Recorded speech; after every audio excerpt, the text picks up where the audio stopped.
নাবালিগ অবস্থায় যার বাচ্চা মারা যায়, ওই বাচ্চাগুলিকে আল্লাহ পাক রব্বুল আলামিন কিয়ামতের ময়দানে বাপ মার জন্য বহুত বড় সুপারিশকারী বানায়।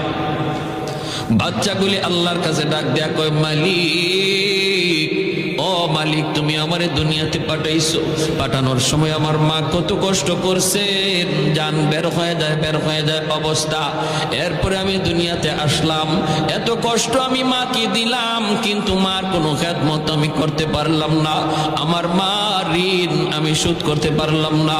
আল্লাহ, আজ যদি তুমি আমাকে জান্নাতে দিতে চাও, আমার মা বাবা সারা জান্নাতে যাইবো না, হয় আমার বাপ মার সাথে জাহান্নামে দিয়ে দাও, হয় আমাকে আমার বাপ মার সাথে জাহান্নামে দিয়ে দাও।